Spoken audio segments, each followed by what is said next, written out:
자, 오늘 하는 내용이 그 하둡이라는 겁니다. 제가 수업 시간에 계속 하둡에 대해서 얘기를 많이 했죠. 그래서 이제 익숙하죠. 그래서 과연 하둡이라는 게 뭐냐에 대해서 오늘 좀 배워보도록 하겠습니다. 왜냐하면 우리가 빅데이터를 하면서 분산 처리라는 개념에 대해서 모르면 안 되거든요. 빅데이터 이렇게 얘기하는 것 자체가 우리가 분산 처리 환경에서 데이터를 잘 관리를 해야 되고 그 잘 관리한 데이터를 잘 분석을 해야 되는 거죠. 그죠? 그러면서 이제 빅데이터 환경 시대가 나오면서 이런 기술이 뒷받침이 돼서 빅데이터가 이렇게 우리 실생활에서 이제 각광을 받고 이제 움직일 수 있게 된 그 계기가 됐다라고 말씀을 드렸어요. 그 중에 가장 베이스가 되는 게 하둡입니다. 하둡. 그래서 오늘 하는 내용까지 해서 이제 기술적인 내용이고요. 이제 그 다음부터 이제 분석하는 내용이 다음 주부터 아마 분석하는 걸 들어갈 거예요.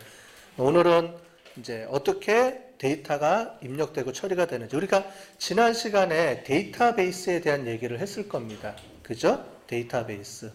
데이터베이스 중에서도 RDBMS. 그죠? Relational Database Management System. 그죠? 그거에 대해서 지난 시간에 배웠어요.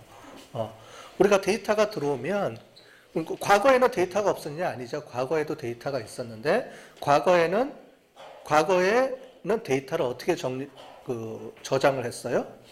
과거의 데이터는 정형화된 형태로 저장을 했죠. 우리가 엑셀처럼 필드를 만들어서 테이블을 만들어서 우리가 딱딱 이거 입력하게 해주세요라고 딱 만들어 놓고 그 틀에 맞춰서 정형화된 데이터를 입력할 수 있게 만들어 놓은 거예요. 그게 우리가 DB. 그리고 그거를 관리하는 시스템이 데이터베이스 매니지먼트 시스템. 그 중에서 가장 많이 쓰고 있는 방법이 릴레이셔널 데이터베이스 매니지먼트 시스템. RDB에서 가장 핵심은 키를 이용해서 움직인다 해서 뭐 주키, 외래키 뭐 이런 얘기를 했었죠. 그래서 테이블하고의 관계를 키를 가지고 서로 연동을 해서 데이터를 주고받고 할 수 있게 만들어주는 시스템. 그게 Relational Management, DBMS 이렇게 얘기를 했죠. 그래서 지난 시간에 배웠던 것까지가 뭐냐면 과거의 데이터들이 어떻게 저장됐는지를 본 거예요. 과거의 데이터. 정형화된 형식에 맞춰서 데이터를 저장한 게 과거 방법이었습니다. 그러면 지금은 안 하느냐? 아니에요. 지금도 70~80% 이상의 데이터는 다 과거에 우리가 알고 있는 RDBMS로 저장을 하고 있어요. 우리가 이제 하둡을 배우지만 나중에 배우기만 알겠지만 모든 회사들이 다 하둡을 쓸 필요가 없다는 거예요. 왜냐하면 여러분들이 이제 나중에 기업에 들어가 보면 알겠지만 기업에서 그렇게 큰 용량의 빅데이터를 처리하는 기업이 그렇게 흔하지가 않아요. 우리로 치면 구글이라든가 아니면은 뭐 네이버라든가 큰 시스템을 움직이는 그런 회사들 중심으로 해서 빅데이터가 움직이고 있지 실제로 뭐 중소기업이나 이런 데는 빅데이터가 큰 의미는 없어요. 왜냐하면 기업이 보유하고 있는 그 시스템 자체가 데이터 자체가 많지 않기 때문에 그래요. 그러면 이제 이런 걸 왜 배우느냐? 나중에 이제 뒷부분에 나오면은 이제 우리 PPT에도 나오겠지만 이제 외부에 있는 데이터를 갖고 와서 정리를 해야 돼요. 기업 내부의 데이터는 없지만 과거에 이제 공공기관이라든가 이제 뒷부분에 이제 우리가 설명을 하겠죠. 공공기관이라든가 이런 데서 데이터를 오픈합니다. 그 데이터가 엄청나게 많은 데이터들이 들어가 있어요. 그런 것들을 이제 갖고 와서 움직여야 되는 거죠. 어쨌든 근데 실제로는 거의 대부분의 모든 기업들은 규모가 그렇게 대부분 크지가 않기 때문에 이런 하둡이라든가 이런 거 시스템을 이용할 수는 없지만 그래도 우리가 이제 이런 하둡이 어떻게 이용이 되고 있는지는 우리가 알아야 되죠. 왜냐하면 이제 나중에 비정형화된 데이터를 갖고 오는 현상들이 이제 많이 발생을 하는데 외부에서 끌고 오거나 뭐 이렇게 할 때 그럴 때는 이제 이 하둡이라는 거를 이용해서 할 수도 있죠. 물론 나중에 이제 엑셀 뭐 아니면은 기존에 정형화된 방법으로 저장해 놓고 쓸 수가 있겠지만 기본적으로 이제 하둡이라는 게 어떻게 생겼는지를 우리가 이제 오늘 배워야 되는 겁니다. 그렇게 정형화된 데이터들을 우리가 이제 저장을 해서 놓고 쓰고 있는데 이제 빅데이터 시대에서는 데이터가 엄청나게 많고 그 다음에 그 많은 양의 데이터들이 종류가 다양하다. 그죠? 문서도 있고요. 그림도 있고요. 동영상도 있고요. 음성도 있고요. 이제 다양한 거죠. 이런 다양한 데이터들을 이제 분석을 해서 처리해서 저장해 놓고 이제 분석하고 처리를 해야 되니까 그런 목적으로 만들어진 게 바로 비정형 데이터베이스고요. 비정형 데이터베이스를 움직이는 큰 원동력이 바로 하둡이라는 겁니다. 자, 오늘 그 하둡에 대해서 설명을 드릴게요. 여기 보면 노란색 코끼리가 있죠? 노란색 코끼리 보이죠? 그래서 이 왜 노란색 코끼리냐? 이 하둡을 만든 사람이 있어요. 뒤에 보면 이제 나오겠지만, 그때 다시 설명을 해드릴게요. 이 하둡은 그 사람이 아들이 갖고 놀던 그 코끼리 인형 이름이 하둡이에요. 그래서 그 이름을 그냥 갖다 붙인 거랍니다. 아무 의미가 없답니다. 문제는 얘가 코끼리를 씀으로 인해서 이 뒤에 나오는 모든 프로그램들이 전부 다 동물이 돼버렸어요. 그래서 이거를 전체를 관리하는 사람의 이름이, 프로그램 이름이 뭐냐? 주키퍼예요. ZOO. 동물원을 키퍼, 관리하는 사람. 그래서 이름이 주키퍼라는 게 뒤에 나옵니다. 그림에 보면. 뭐냐면 이 동물원을 관리를 해야 되잖아요. 그죠? 그럼 주키퍼의 목적은 뭔지 아시겠죠? 각각에 있는 프로그램들을 잘 오가나이즈해서 관리해주고 하는 거를 담당하는 역할을 하는 게 주키퍼겠죠? 맞아요. 그 역할을 해주는 거예요. 그래서 주키퍼도 나오고, 피그, 돼지도 나오고, 꿀벌도 나오고, 타조도 나오고, 다양한 동물들이 막 나오고, 뛰어돌아다닙니다. 그걸 이제 동물원처럼 만드는 계기가 된 게 요 코끼리예요. 그래서 이 코끼리라는 이미지가 이제 대표적으로 이제 하둡의 이미지가 돼버린 거죠. 자, 하둡은 대용량 데이터를 중요한 게 뭐냐면 분산 처리예요. 핵심이 뭐냐면 분산 처리를 하는 거라는 거죠. 기존에와는 틀리게 기존에는 데이터들을 중앙 집중식으로 처리했다 그러면 얘는 뭐냐? 분산 처리했다는 거예요. 분산 처리. 왜 분산 처리를 해야 되죠? 데이터가 엄청나게 많아지니까 한 공간에 놓고 쓸 수가 없잖아요. 그래서 우리가 분산 컴퓨팅, 우리가 지난 시간에 IT 할 때 배웠죠. 정보기술 할 때 분산 처리하는 것도 배웠고 그거에 대한 내용을 우리가 동영상으로 봤죠. 언제 봤어요? 구글 데이터베이스 센터 봤죠? 동영상으로 봤죠? 거기 보면 뭐 박스 같은 게, 캐비넷 같은 게 많이 쌓여져서 막 움직이고 있었죠? 그게 전부 다 컴퓨터예요. 그 안에 있는 게 전부 다 컴퓨터예요. 그런데 한 대가 아니고 여러 대 컴퓨터들이 서로 다 따로따로 작동을 하면서 실제로는 하나처럼 움직이는 거죠. 한 컴퓨터처럼 같이 움직이는 거죠. 그걸 우리가 분산 처리한다는 거예요.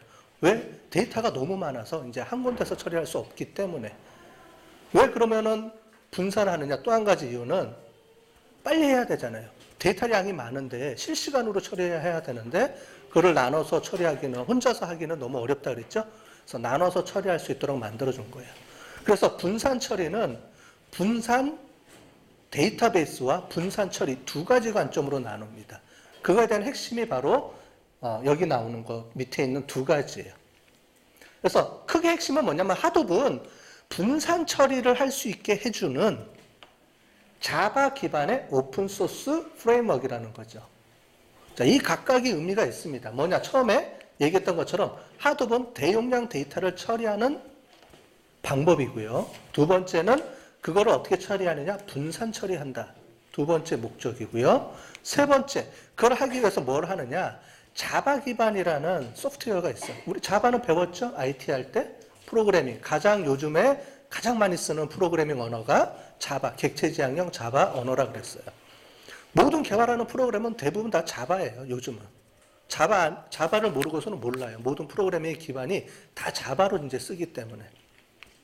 자바 기반이고요. 이 자바 기반의 오픈이라는 건 뭐냐면 오픈소스. 오픈소스도 배웠죠? 리눅스 이런 거 할 때. 배웠죠? 오픈소스가 뭐라 그러고 배웠죠? 우리가? 오픈소스? 돈을 준다, 안 준다? 안 주고 무료 배포하게 사용하는 그런 소프트웨어들을 우리가 오픈소스라 그랬어요. 그래서 하둡은 공개돼 있어요. 그냥 사람들이 갖다가 여러분들 집에서 그냥 따다가 프로그램 깔아서 쓰면 돼요. 간단하게. 뭐 돈 주고 사는 게 아니에요. 그냥 뭐 윈도우즈나 이런 데 깔아서 쓰면 돼요. 그래서 필요하면 여러분들이 그냥 집에서 설치해서 연습도 하고 깔아 쓸 수가 있어요. 그런 오픈소스고요. 중요한 하나가 프레임워크라는 거예요. 프레임워크. 프레임워크를 다른 얘기로 하면은 뒤에 보면은 PPT에 본 사람들은 알겠지만 에코시스템이라는 용어가 나오죠. 에코시스템. 에코시스템을 한국말로 하면 생태계. 그 안에 보면 여러 가지 것들의 프로그램들이 막 묶여서 연결돼서 움직이죠. 그런 것처럼 하나의 어떤 프로그램이나 하나의 데이터베이스가 아니고요.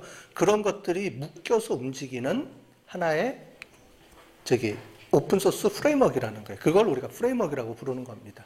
그래서 얘는 뭐냐? 우리가 얘기했던 데이터베이스 매니지먼트 시스템이 아닙니다. 우리 여태까지 뭐 여러 가지 데이터베이스 매니지먼트 시스템을 지난 시간에 배웠죠. 오라클이라든가 이런 것들을. 그건 뭐냐면 실제로는 데이터를 저장하는 거예요. 저장해 놓고 쓰는 거죠. 그런데 하둡은 데이터를 저장하는 거 플러스 파일 관리 시스템 플러스 그거를 분석하는 시스템 플러스 그걸 관리하는 시스템 플러스 분석하는 시스템 플러스에서 묶어져 있는 거를 토탈해서 우리가 하둡이라고 부르는 겁니다. 이해되셨죠?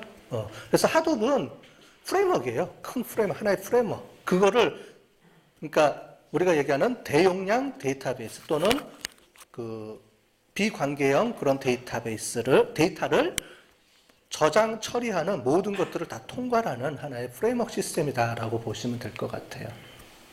그 중에 가장 메인 핵심이 있겠죠. 하둡에서도 그 메인 핵심이 뭐냐면 HDFS라는 거하고 MapReduce라는 두 가지입니다. 하나는 데이터를 어떻게 잘 저장하느냐 그거고요. 두 번째는 따로 저장한 데이터들을 어떻게 하면은 쉽게 거기서부터 데이터를 추출해내서 분석하고 처리하느냐 이 부분입니다. 그래서 두 가지 중요한 기술이 들어가 있어요. 그래서 하둡에 있어서의 코어는 뭐냐면은 분산 저장하는 거하고요. 분산 처리하는 겁니다. 이 두 가지예요. 이게 중요한 개념입니다. 분산 저장, HDFS 보시는 것처럼 영어 이름이 하둡 디스트리뷰티드가 분산하다라는 말이죠. 분산해서 저장하는 파일 시스템이에요. 우리가 지난 시간에 파일 시스템하고 DBMS하고 차이를 했었죠.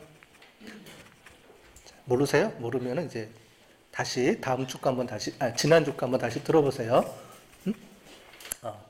어쨌든 파일 시스템인데 이 HDFS는 이제 데이터를 파일로 군데군데 저장을 해놓는 시스템입니다. 근데 얘가 기본이고요. 이제 이 위에다가 얘도 데이터베이스 매니지먼트 시스템으로 관리해요. 그걸 데이터베이스 매니지먼트 HDB라고 합니다. 뒤에 또 나옵니다. 어쨌든 중요한 거는 그러니까 데이터를 파일 개념으로 해서 군데군데 나눠서 저장한다. 이렇게 보시면 되겠어요. 그 다음에 분산 처리입니다. 각 파일을 따로따로 분산해서 저장을 해놨는데 그 분산 저장한 거를 이제 분석을 해야 되잖아요. 데이터를 잘 분석을 해서 데이터를 갖고 와야 되죠. 그때 필요한 게 MapReduce라는 거예요. 이 두 가지는 이제 하둡 시스템에서 가장 메인이기 때문에 이거를 각각 한번 살펴보도록 하겠습니다.